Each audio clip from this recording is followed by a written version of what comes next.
So, let me guess. You're a big superhero fan. You like Marvel. You watch tons of their movies and shows. And so when you saw this, you went, oh, a new X-Men show. But then, as you watched it, all you could think was, what's happening? What am I looking at? Legion is an FX prestige drama show based on the X-Men character of the same name, made by Fox right before they were bought out by Disney. But it bills itself as kind of not your dad's comic book show.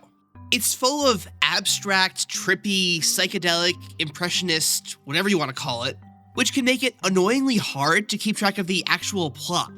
Nobody fully knows what happens in the show. Heck, the show doesn't know what happened in the show. Ostensibly on Legion. Tangentially on Legion. Evidently on Legion. And that's where I come in. I specialize in breaking down and explaining cryptic and convoluted TV shows. I know how annoying it is to watch a show like this and finish with this gnawing lack of closure.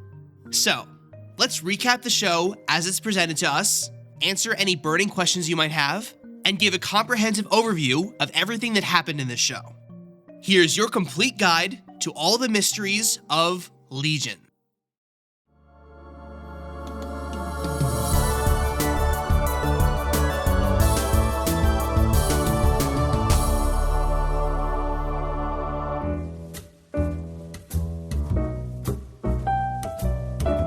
Legion was a show that aired on FX from 2017 to 2019. Not to be confused with Legion, a 2010 movie about angels and demons. Or Legion, a book series by Brandon Sanderson with a weirdly similar premise. Legion is an X-Men show, but it's possible to watch the whole thing and never realize. Besides this X in the main logo, the Marvel branding, and the occasional use of the word mutant, they don't really call much attention to the fact. It's like they wanted it to stand apart from all the other X-Men media, which is fair because it doesn't exactly cater to the same audience. The story follows David Haller, a mutant with ridiculously strong powers, but with serious mental illness and instability. Basically, the hook is the question of whether any of this is even real. Does David really have superpowers, or is this all just his imagination? Watch and find out.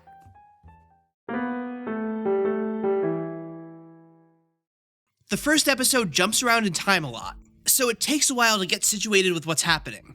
David is in a mental hospital. He thinks he has schizophrenia. Sometime in the future, David is being interviewed by the police about an incident that happened at that hospital. But we see that these aren't actually the cops. It's a top-level government military organization called Division 3 that reveals that David isn't actually sick. The hallucinations he has are real, and he has some kind of superpower. As the interview keeps going, we find out what the incident was. A new girl named Sydney came in, and she and David started dating. But she hates it when people touch her. One day, people from Division 3 came to take Sydney away, because they found out Sydney also has powers. David finally kissed her, and this caused them to switch bodies. That's her power, body swapping. Sydney, in David's body, went berserk and used his powers to destroy half the hospital. And they both escaped and switched back. Division 3 wants to interview David to find Sydney, without letting David know that he has powers, gaslighting him into thinking he's just insane. But Sydney and some other mutants rescue him and bring him to Melanie Bird, the leader of some kind of mutant rebellion group, at a compound called Summerland. I mean, what kind of a name is Summerland? Which is somehow less catchy than Xavier's School for Gifted Youngsters. That leads into the setup for the first season. David works with Melanie and Sydney to understand his power and fight off Division 3.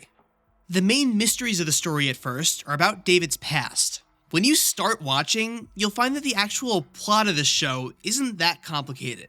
The reason why it's so hard to take in is because of the non-linear storytelling. Every episode jumps around in time constantly, sometimes without making it clear when or where something is happening. Powers or not, David's not mentally well, and sometimes his mind jumps around. And editing and trippy visuals are used to make you feel like you're inside his head, so it's not always easy to understand what you're looking at. So anyway, David's past. The mutants have this guy, Ptonomy, who has the power to take you back into your own memories. But David's memories are all screwed up, so some key memories are blocked or even altered. The big through line of the season is figuring out what really happened in David's past and how much we're seeing is real. Like, Here's what we learned in the first few episodes. He had a girlfriend named Philly, and their relationship was super toxic. He was a drug addict to self-medicate for his schizophrenia, which is a big reason why Philly left him. He broke into his psychiatrist's house to steal stuff to pay for drugs, and ended up beating him almost to death. Sometime after that, he and his sister Amy checked him into the mental hospital because he knew he needed help. But there are holes in this story that get wider and wider. There are seemingly little things. He remembers having a dog named King as a little kid, but according to his sister, we didn't have a dog. There's this children's book called The World's Angriest Boy in the World that keeps popping up in his mind for no clear reason. And there's a hint that David broke into a psychiatrist's house not for drug money, but to destroy these tapes of his sessions because he said something that he shouldn't have. And then there's Lenny. She was David's friend at the mental hospital. When Sydney in David's body let loose all that power, it killed Lenny, shoving her body through a wall. So she's dead in the pilot. But she's played by Aubrey Plaza, so obviously she's not gone for good. In David's memories, we see that he knew Lenny before the hospital. They were junkies together. In the present, David keeps having visions of Lenny talking to him and needling at his insecurities. But as Sydney investigates, she finds out that these past memories of Lenny are fake. It was a man named Benny. Lenny is real to some extent. She was in the hospital and other people saw her. But what is she really? As promised, the show is full of lots of weird, surreal sequences that are meant to be taken symbolically. Most of these take place inside David's memories. We're shown lots of suspicious and mysterious things in these sequences, but it's not always clear if these are supposed to be actual mysteries that matter to the plot, or if it's just being presented weird. But the one big thing that we're definitely supposed to be asking is, who's this guy? They call him the Devil with Yellow Eyes, and he's constantly popping up in David's visions and memories. He's terrifying, and he's not just a vision. He shows up and attacks people, and causes the memories to go haywire. But then, at the end of episode 4, Lenny shows up behind David, puts a hand on his shoulder, and it looks like this. Who are you, really? I'm you. I'm me. I'm everything you wanna be. From the beginning, it's obvious that Melanie Bird is hiding something. Her side is definitely still the good guys, but she definitely has secrets. She has this guy, Oliver Bird, who's apparently her husband, frozen inside a diving suit, whose mind is in this dream space that can connect to David somehow. Division 3 kidnaps Amy, so he goes on a one-man killing spree to go rescue her, and everyone else chases after him because they're obviously using her as bait. They all get ambushed, of course, and David ends up pulling everyone's mind into a fake version of the mental hospital he was in, with Lenny in charge. Huh. Okay. It scrambles all their brains and makes them think it's real, but they slowly all wake up and fight to get out, including Oliver, who's also there. This dreamscape pulled his mind in too. But in the process, we finally learn what this thing is. Lenny, the world's angriest boy, the dog, the devil with yellow eyes, they're all different forms of the same being. Another mutant named Amahl Farouk, the Shadow King, whose consciousness latched onto David as a baby after losing a fight to David's father, another powerful mutant. So, okay. I had a dad, probably a mutant like me. This thing, the monster, was his enemy. They fought here, in the Astral Plane, with their minds. My father, he must have won. And the monster or whatever, it didn't die. To keep me safe, I went to live with my other mom and dad, my adopted, in secret. Somehow, the monster was watching and it found me. All the good guys manage to wake up, including Oliver, and lock Farouk away temporarily, while they design a way to rip him out of David's head. But Division 3 closes in on them, messing with any plan they did have. As a last-ditch improvisation, Sydney kisses David, so they swap bodies, and Farouk jumps from him to her. He then jumps around a few different people before landing in Oliver's head. Then the two of them drive away to set up next season. Right at the end of the season, David's hanging out with Sydney, processing what to do next, when out of nowhere, a little orb floats up and sucks up David and flies away. Okay. That summary, more than usual for me, leaves out a lot. Like, there are multiple big characters that I didn't even mention, Like Cary, the team's main science and tech guy, who figures out all the stuff about Farouk, and who shares a body with his sister, Cary, who's the brawn to his brains. There's also the main antagonist from Division 3, Walter, a mutant with telepathy powers of his own, and Clark, who was a big part of the first episode, but disappeared after the David rescue mission, only to come back at the end badly burned. There is a plot that does progress here, but a lot of the 7 hours of runtime here just kind of has us vibing.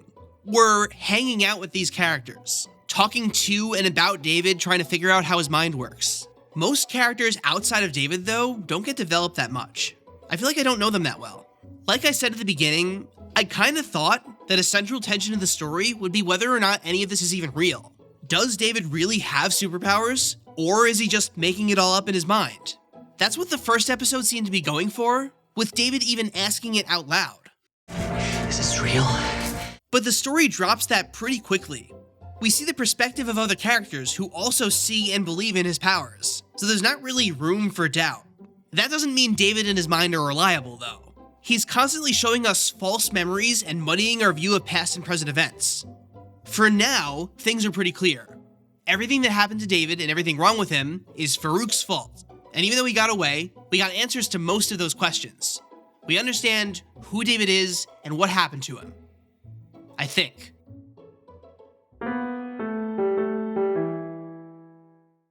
Season 2 continues in the vein of taking a pretty simple story and convoluting it by jumping around in time and throwing a bunch of trippy visuals at us. David is found a year after the orb took him with no memory of what happened. In that time, the mutants and Division 3 have teamed up, and now they only hunt the mutants that are actually evil. Their main objective now is to stop Farouk by finding and destroying his physical body before he does, wherever it is. None of that is especially complicated, but it takes until almost halfway through the opener to learn any of it. So you spend half an episode seeing a bunch of random stuff that you have no context for.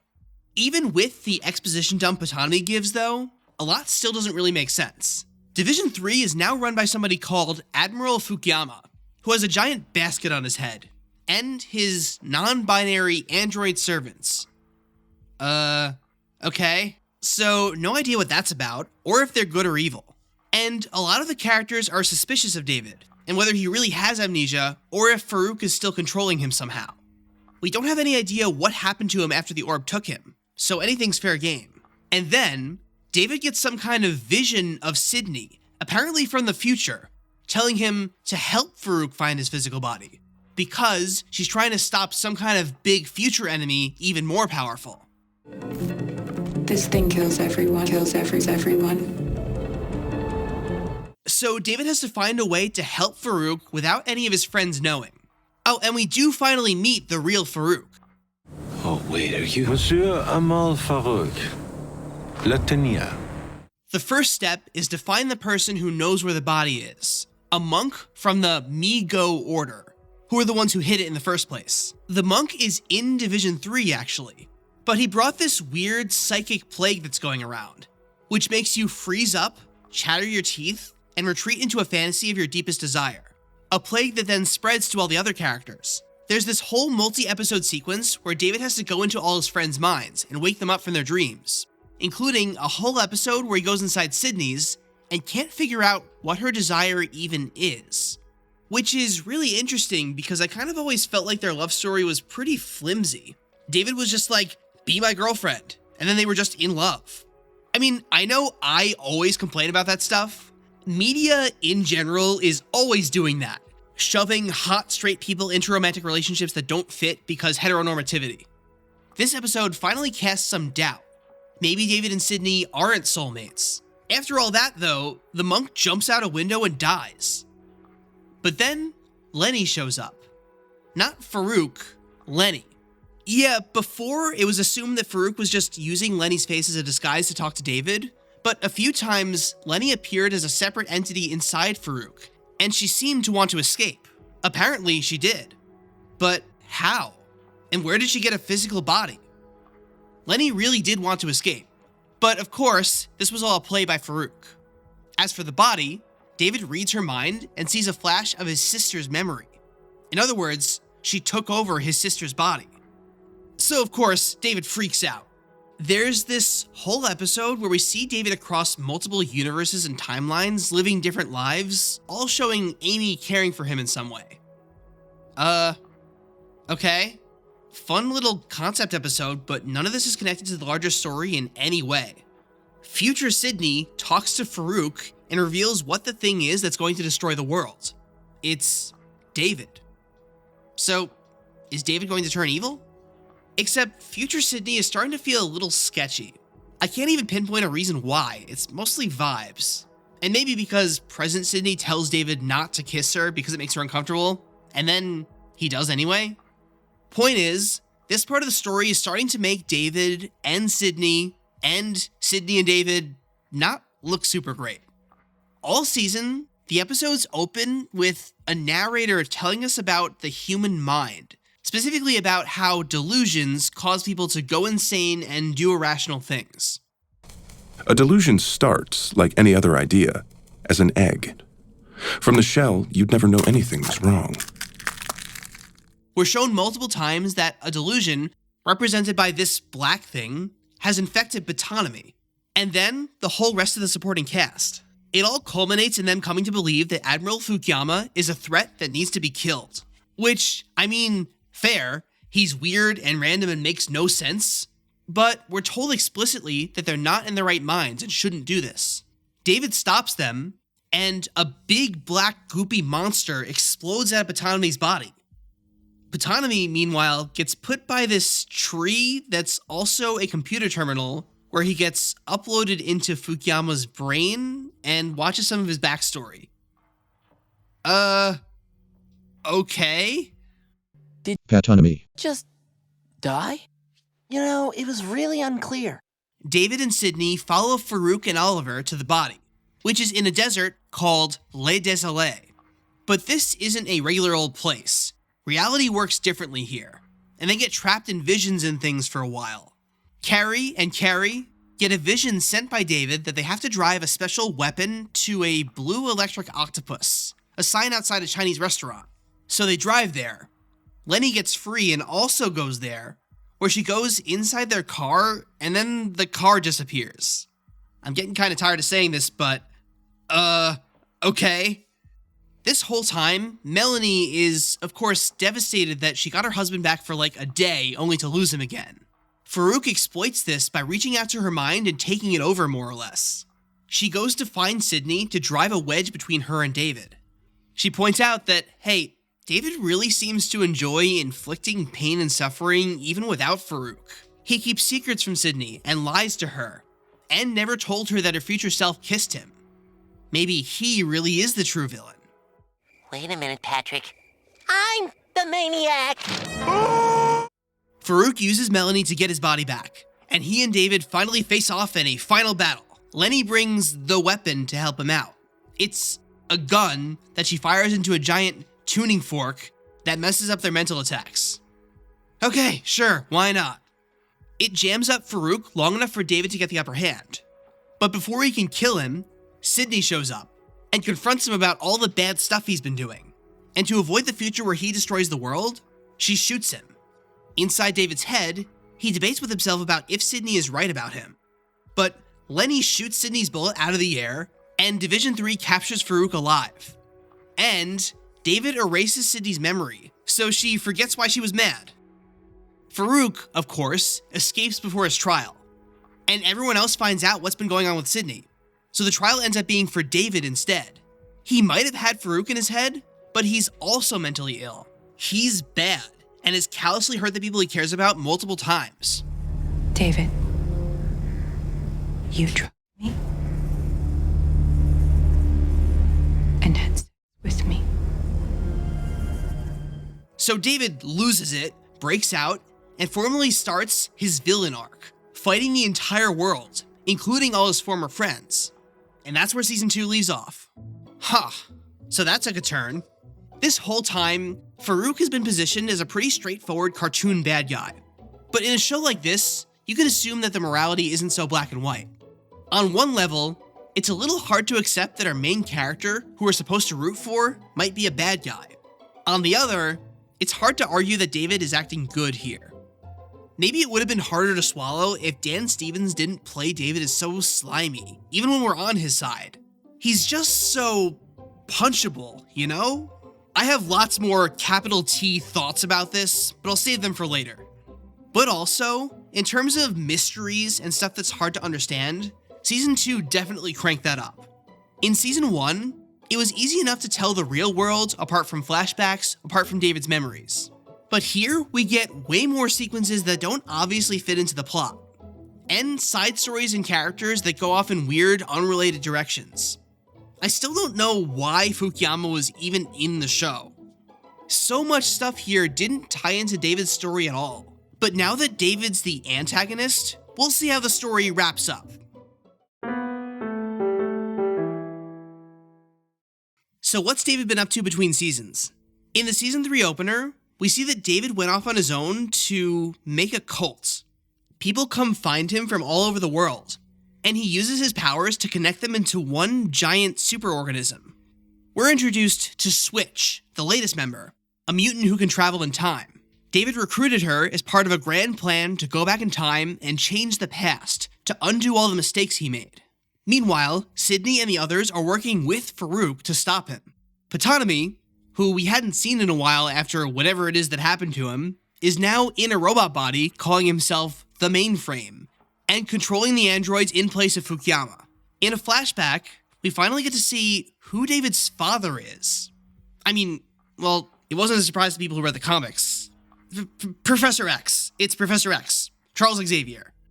McAvoy or Stewart? These timelines are so confusing. Actually, neither. This might be an X-Men show, but it's its own little canon by itself. We see Charles find out about Farouk and go to Morocco to finally meet someone with powers like his. It's not just a regular flashback though. David and Switch are watching this through the time stream. They watch over infant David and his mother, and David tries to stop Farouk from taking over his body as a baby. He's not physically there, but he tries to use his power to nudge things the way he wants them to go. It doesn't work, but it seems like maybe it could have. His mom dies, losing her mind from the influence of baby David, Farouk, and adult David. And while Charles gets distracted by this, Farouk enters the baby's body. In forcing Switch to take him back and keep trying over and over, time starts to break down. And these creatures show up and start eating time. And it starts slowly killing Switch by making her teeth fall out. But David keeps pushing through. He kills or seriously hurts all of his former friends, even Sydney. By the way, here's where he finally drops the name of the show. Who the hell are you? I am Legion. Lenny has the side plot where she falls in love, but the time monsters make her speedrun a life where her girlfriend and kid grow old and die. So she stabs herself in the neck. Ugh. None of this matters to David though, because he's gonna go to the past and undo everything so that none of it ever happens. David either killed Sydney or knocked her out, but when he did, her mind left her body, where it reverted to a baby. And there's this whole weird episode where Sydney gets adopted by Oliver and Melanie, who were weirdly missing from the season up until now.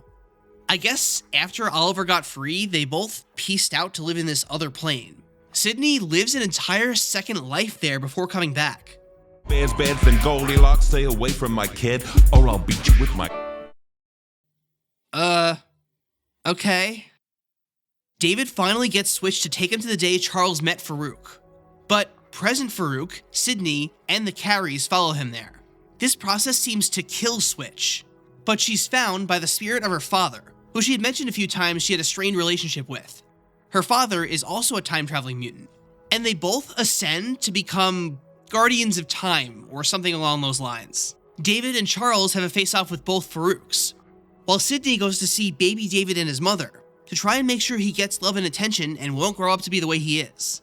Present Farouk opens up to David and Charles, saying that he doesn't want to fight. After living inside David, he's grown to love and care for him. He gets Charles and past Farouk to calm down and realize that fighting isn't the answer. David isn't so easily convinced, and his mental illness goes out of control. Charles and Farouk are able to talk David down. In the final scene of the show, the timeline resets. Past Farouk no longer wants to kill David, and Sydney made sure that his mother wouldn't ever give him away. That means that baby David will grow up loved and supported, so he won't turn out so terrible. and the David and Sydney we've been watching fade out of existence as their timeline is erased.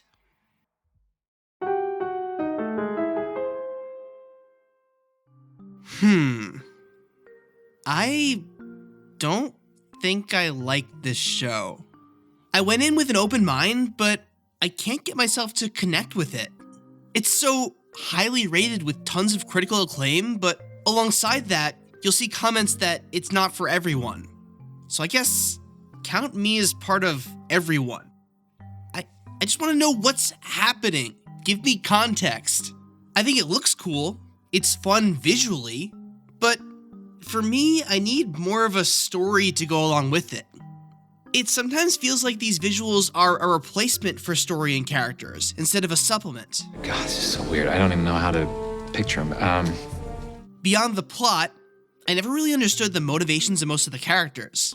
Pretty much everyone outside of David and maybe Sydney is just kind of there. We never really know who they are or what they want. And so many side characters are either plot devices or pure dead weight. Whatever story is here underneath all the heady nonsense, I don't think it's that interesting. But maybe I'm missing something. Let's do some explaining of all the major questions raised and see if all the parts come together to make a coherent whole. We'll start with something simple. Is the entire story imaginary, cooked up inside the head of a mentally ill David? That's going to be a hard no. Some stories play with that, where maybe it's real and maybe it's not, but Legion never really dips into that territory. We're given no serious reason to believe that this stuff didn't happen. However, that doesn't mean David isn't mentally ill. He does have schizophrenia, or multiple personality disorder, or whatever you want to call this Hollywood amalgamation of real conditions. His mind and his powers are made up of multiple versions of David, Legion, that battle for control and influence of the main David. With that though, and maybe this is too big a question to tackle this early, but I'm gonna try. What's real in this show and what isn't? To help with that, we need to explain the Astral Plane. This is the main mechanic here that the story is built on. The Astral Plane is another plane of existence where people's minds exist. When mutants use any kind of mental telepathic powers, they're tapping into the Astral Plane. It's where Ptonomy goes when he visits memories. It's where Farouk was hiding when he was attached to David's mind. It's where the fake mental hospital was. It's where each character got trapped by the mind virus, showing them their greatest wish. And it's where Oliver Bird's mind got stuck after he drifted too far from his body. It would be so easy if I could just say, all the normal looking scenes are in the real world, and all the trippy scenes are in the Astral Plane. Or look at the aspect ratios. A lot of the time, the real world will be shown in 16:9, and the Astral Plane will be in widescreen. But it isn't that simple. Even with an indicator like that, the show constantly blurs the lines between the two.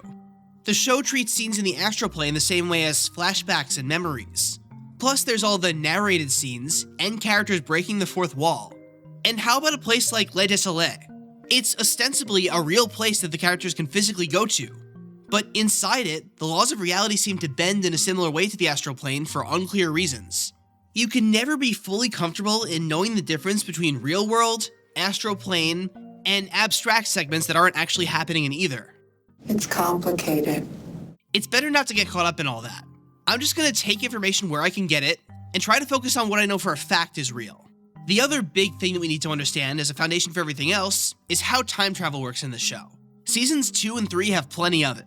Thankfully, the mechanics here are pretty consistent. It's Back to the Future 2 rules.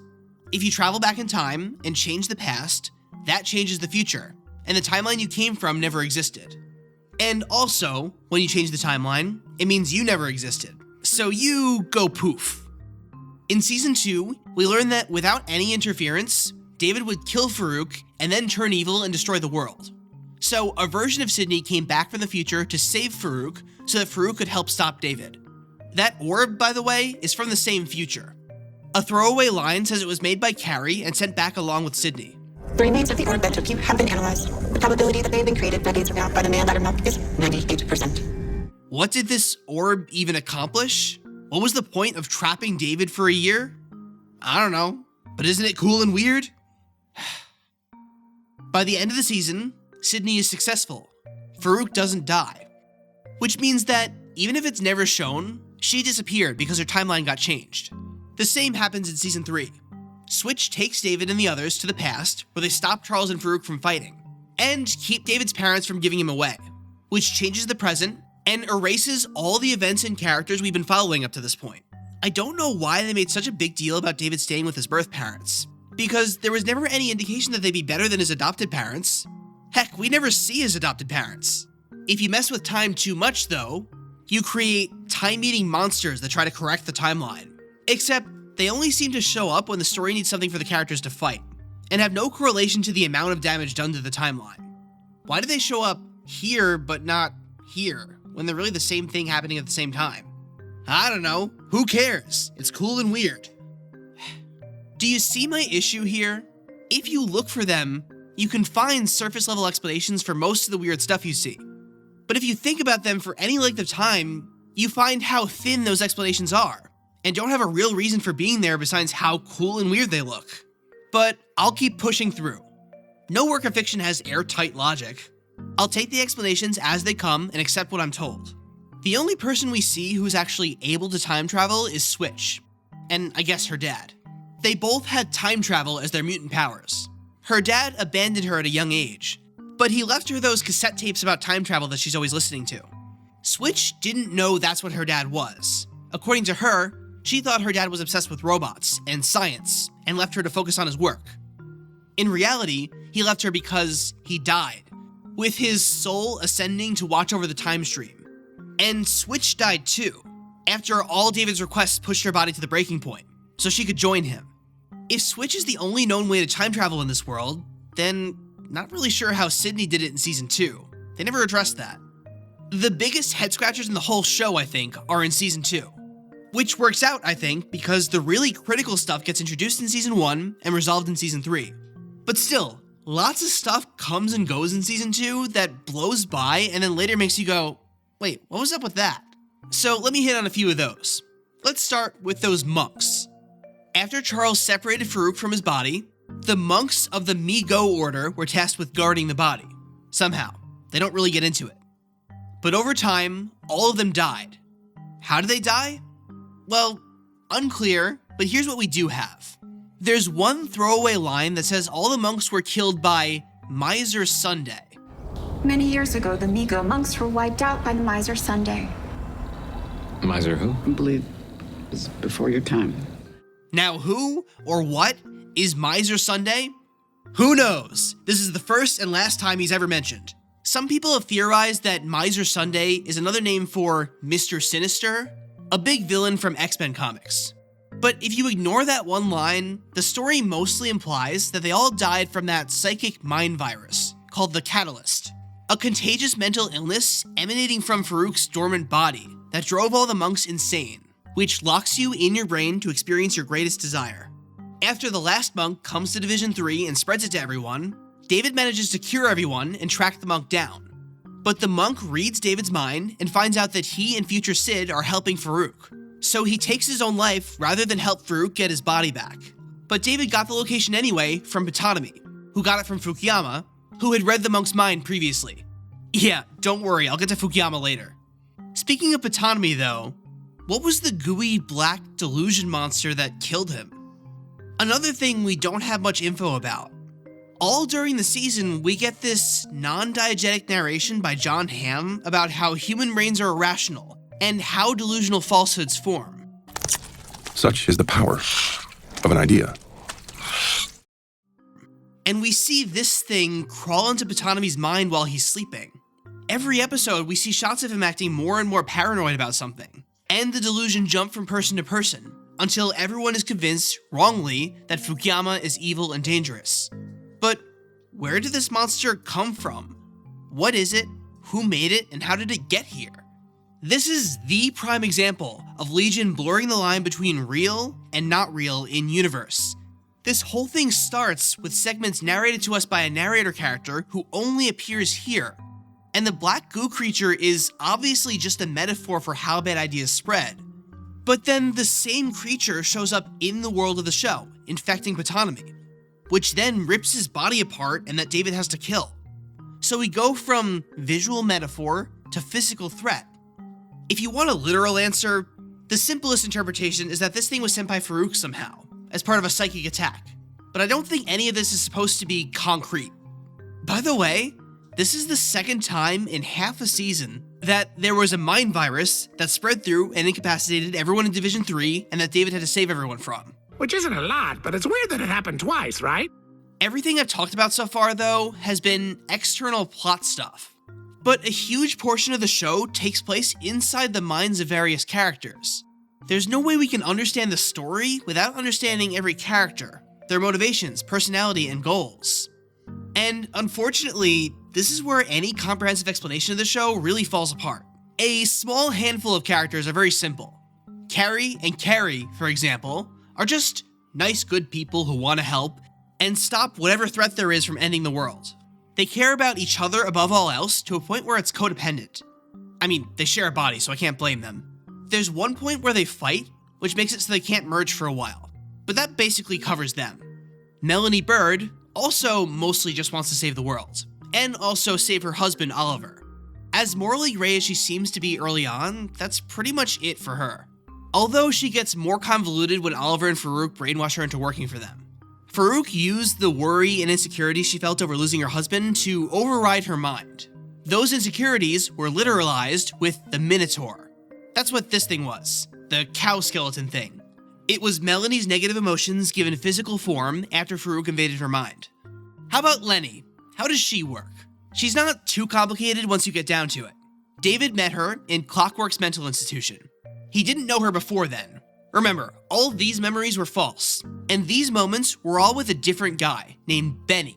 Lenny died when Sydney and David's body killed her. But Farouk absorbed Lenny's mind/soul into David's body with him, puppeteering her around so he could manipulate David in disguise. As she put it, I was more like a Halloween mask. Then Farouk put her mind into Amy's body, essentially resurrecting her. After getting away from Farouk, she joined David's cult. Despite Aubrey Plaza stealing every scene she's in, the whole story, Lenny was more or less a pawn, just along for the ride, without much agency herself. Why are you doing this? You're supposed to be my friend.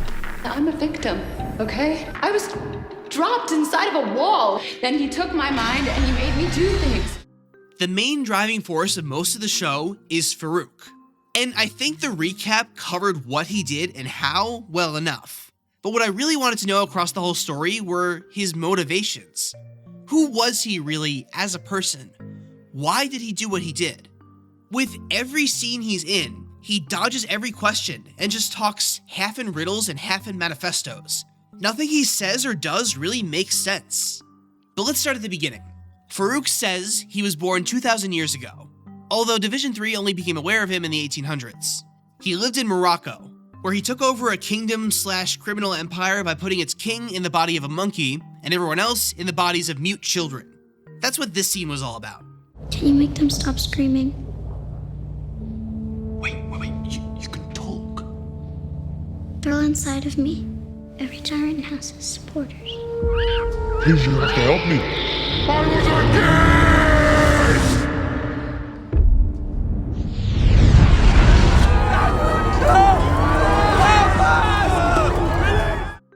He has, I assume, generic motivations to gain power and take over more and more of the world. That's also why he attacked Charles unprovoked. He couldn't stand having a mutant around who's just as powerful as him. The weirdest part of Farouk's whole character, though, is that the story is constantly trying to make the audience sympathize with him, by signaling to us through film language that we shouldn't write him off as wholly evil, without ever making it clear why. He called me a villain. Me, the king. I'm a refugee, driven from my home, in exile, prisoner in another man's body. You fed off me when I was a baby, and I'm supposed to feel what, sorry for you? Season 2 is full of conversations where he floats the idea that maybe he's the good guy and David is the bad guy. Which is not uncommon for a hammy villain, but when David does do his heel turn at the end of the season, the show implicitly endorses everything he's saying. Even more so when he teams up with all the other characters we like in Season 3. I'm getting a lot of signals that I, as an audience member, should like Farouk and root for him at least a little. But the show is telling me, not showing me. And then there's him possessing baby David. I think it's clear that he did that for survival, and partly for petty revenge after Charles beat him. But then, in the finale, he talks about how he grew to love David over time, care about him almost like a father. And over time, what was once a prison became a person. I love the boy, Charles.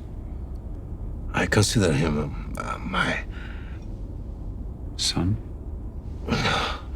What I'm trying to say is, I have changed. An idea that is never once supported by his actions pre-finale, and goes pretty much unchallenged by the end of the show. And all I can think is, isn't that textbook abuser talk? Oh, I tortured you and made your life miserable for years, but really, I love you, I swear. Why is the show telling me I should agree with this? David is constantly dumbfounded when his friends and family tell him not to fight Farouk. And I'm kind of with him here. Not that David's always in the right either, but why should I, as an audience member, give Farouk any sympathy or support? I'm really stuck on Farouk's motivation because that's what most of the story hinges on. I, of course, don't mind a story with moral ambiguity, but I have no way to engage with that ambiguity if I don't know what he stands for. I can make the reasonable assumption that he just wants power, the generic villain motivation to take over the world. And he tells you where your body is. What are you going to do with it? Live in it, my dear. Women, money, power. But how underwhelming is that? I can say what's probably going on, but the show never gave me enough to feel it, to really understand it on an emotional level. Farouk's villain appeal is entirely based on vibes. His actor is charismatic and menacing and steals every scene, but as soon as you start to think about what he's doing and why, the bubble bursts. And this idea continues into most of the other characters. Take Oliver Bird, another powerful psychic mutant who drifted too far in the Astral Plane and got lost there. Who was he, as a person? What did he care about? And why should I, as a viewer, be invested in him? Well, I don't know, because there's not a single part of the entire show where we get to see him in his right mind. In Season 1, he's trapped in the Astral Plane with amnesia. In Season 2, Farouk is controlling him. And then he disappears from the show without warning in Season 3. He's barely a character, just a collection of funny mannerisms, and someone for Melanie Bird to pine over. Tell me something. Do they still, is free love still a thing? Girls in summer dresses with no bra. How about Admiral Fukuyama? He's a character who feels mysterious for the sake of being mysterious. He's just around to give a sinister vibe. Ptonomy and the other characters are influenced to believe he's evil and try to kill him, which is explicitly framed as wrong. But if Fukuyama isn't evil, what is he? According to the brief flashbacks, Fukuyama was chosen for a government experiment to turn him into basically a living computer, so he could run and manage top-secret organizations for the government, and read everyone's minds. As more machine than man, he doesn't really have a character motivation, just a programming directive, to fight any threats against the country. On your application, you wrote you'd do anything for your country. Is that a lie? No. Then do this. Keep our secrets. That mantle was eventually taken up by Ptonomy in Season 3. Those answers aside, though, why is this guy even in the show? What was the point of him? He doesn't say or do anything, really. He barely counts as a character. He's just an empty vessel to be vaguely mysterious for half a season, and then be the target of the delusion virus when Ptonomy and the others got infected. Which is another thing that's barely explained, mostly pointless, and went nowhere. Speaking of Ptonomy, man, talk about a character with nothing to do. It's like the writers wrote him as a way to go inside David's mind in Season 1, and then felt obligated to keep him around after he fulfilled that purpose. He basically died in Season 2, and nobody seems to notice or care. I had to laugh every time they were going into a fight where people had reality warping superpowers, and he was like, "Oh, I better go get my gun." The only characters that felt fully developed to me were Sydney and David. Sydney makes a lot of sense to me. She can't touch anyone without swapping bodies with them, so she constantly has this literal physical barrier between herself and others. She isn't sure how to approach friendships, romance, and intimacy. The episode that jumps around all her memories really paints a picture of how hard it is to move through the world like that. With David, she thought she found someone she could connect to, but David revealed himself to be unstable and capable of treating her with real cruelty. And David lived his life never really understanding what was going on. Farouk lived in his head from when he was a baby, in what amounted to decades of psychological torture. He constantly had voices whispering to him that led him to do bad things and lose his grip on what was or wasn't real. Once he found out what Farouk did to him, he became hell-bent on revenge. But even after Farouk left his head, David wasn't cured. He still couldn't always tell what was real and what came from his reality-warping powers. He had a disturbing capacity for enjoying violence and cruelty, and he felt that what Farouk did to him made him entitled to do whatever he wanted and use whatever means necessary to get what he wanted. And that's the whole thrust of the show, isn't it? David trying to understand the nature of his reality, and how this unlimited power of his has a corrupting effect. The whole show is centered around David. We see the world through his eyes. I should take a step back and state what I hope is obvious. I'm watching the show wrong. You know what I've been doing? I've been acting like Albert from Twin Peaks, another show with a similar ethos. In Twin Peaks, Dale Cooper and the other characters enter a world full of the supernatural, spiritual, ineffable, and take it in stride. They accept that the town of Twin Peaks doesn't operate on any real system of logic, and just go with the flow, which encourages the audience to do the same. And then there's Albert, who doesn't understand what kind of show he's in. He keeps treating it like a police procedural, trying to do forensic work to solve the murder, refusing to acknowledge that anything supernatural is going on, and getting more and more frustrated that nobody else is taking clues and evidence as seriously as he is. I have seen some slipshod backwater bergs, but this place takes the cake. What are you waiting for, Christmas? We've got work to do, damn it. They are putting this girl on the ground tomorrow, and we've wasted half the day traveling out here to the middle of nowhere. Trying to follow the events of Legion like they have coherent logic is missing the point. The story as presented to us doesn't make sense. That doesn't mean it's all nonsense. The confusing, trippy brokenness of the narrative has a purpose. So let me try to explain that, as I understand it. The reason why the show presents things in such a confusing way is because we're seeing the story through David's perspective. His mind doesn't have a full grasp on what's real and what's not, or what order things are happening. We don't know what we're seeing, if things really happened the way it seemed. For an example that stands out to me, take the children's book that keeps coming up, The World's Angriest Boy in the World. According to David's memory, his adopted parents read it to him. Farouk takes the form of the angry boy to freak out David. No bed, he said, and snicker-snack, his mom was dead. But I have a hard time believing any parent would read that to a kid, or that any publisher would print it. It makes no sense, and the show never elaborates. Did your parents really read that at bedtime? Because that would be messed up. I don't want to talk about it. Could this be a false memory of David's? Maybe the real story was a little scary, and his mind made up the rest? We don't know, and we have no way of finding out. And neither does David. That's the point. A lifetime of Farouk in his head corrupted his sense of place in the world. When he can't tell what's real and what's not, why should he care about anything? Which explains why so much of the supporting cast is so flat. Even if these people are real, and David cares about them up to a point, they don't feel real to him.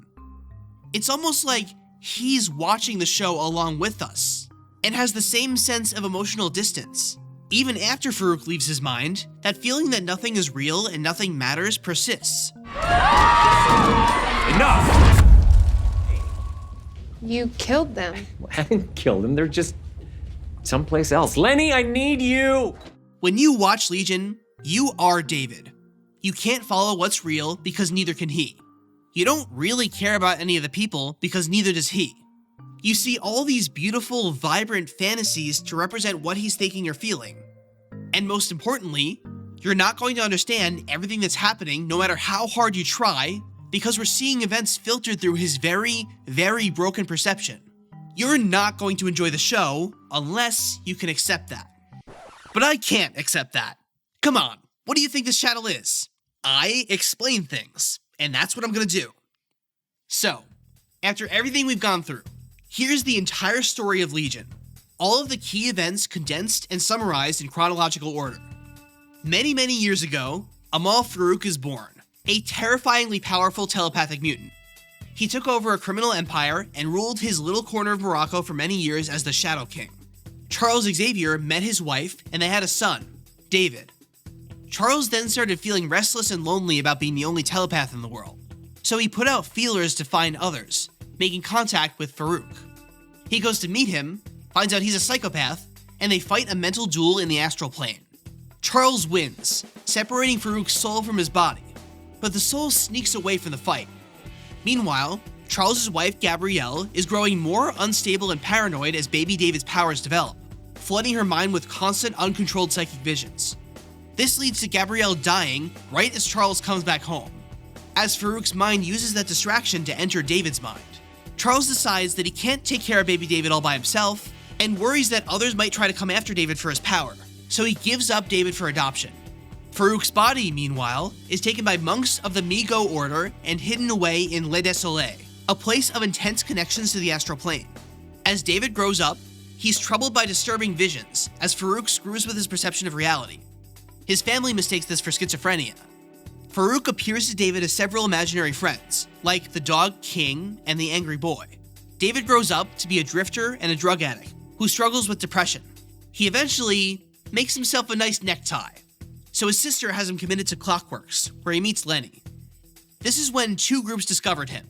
Division 3, who wanted to exploit David's powers to help the government, or just kill him and eliminate a threat, and Melanie Bird's Summerland mutants, whose purpose was to help mutants in distress like David. They sent Sydney in as a plant to go scope him out, but it backfires when they touch, switch bodies, and Sydney, unprepared for David's power, destroys the place. Lenny is killed, but Farouk absorbs her mind, and she becomes the latest face for him to take when talking to David. Division 3 captures David, but the Summerlanders break him out. And throughout Season 1, they dig through his memories and help him come to understand that somebody else has been in his head this whole time. They remove Farouk, but he ends up jumping into Oliver Bird's body instead. The Summerlanders team up with Division 3 to stop Farouk, and Season 2 is a race to see who can find Farouk's physical body first. They need to track down the last surviving member of the Migo Order and have him tell them where the body was hidden. Problem is, in the future, David finds the body, kills Farouk, and then turns his rage outward on the rest of the world. So Sydney travels back in time to change what happens so Farouk is alive to stop David when he turns evil. During Season 2, we see the horrific lengths David is willing to go to take vengeance on the people who have wronged him. Not everything bad about him can be blamed on Farouk. He's sadistic, manipulative, and dangerous all on his own, because, allegedly, he wasn't raised right. Future Sydney succeeds, and Farouk is captured instead of killed. But her reveal that she betrayed David to side with the enemy is what pushes David to turn evil, at least in this version of the timeline. In Season 3, David commits himself to undoing the tragedies of his past. If Farouk never took over his body, and his mother never died, then he would never grow up to be like this. So he searches for a time-traveling mutant to help him do it, all while dodging his former friends and Farouk as they try to stop him. He finds Switch, and they travel back to give past Farouk a beatdown, but it doesn't go exactly as he planned. Sydney and co. travel back with him, and help show him that violence isn't the answer. Sydney helps his mom cope with the challenge of raising a psychic baby, and Charles and future Farouk talk down David and past Farouk from a fight, getting past Farouk to decide not to do all the bad things he did. With the past changed, the timeline resets, and this version of David and all the other characters are erased from existence. When you summarize the plot like that, it doesn't sound all that interesting. And that's because it isn't. The show functions entirely on its unique presentation, which it uses to either enhance or paper over a pretty thin story, depending on your point of view. And I think by now, you know my point of view.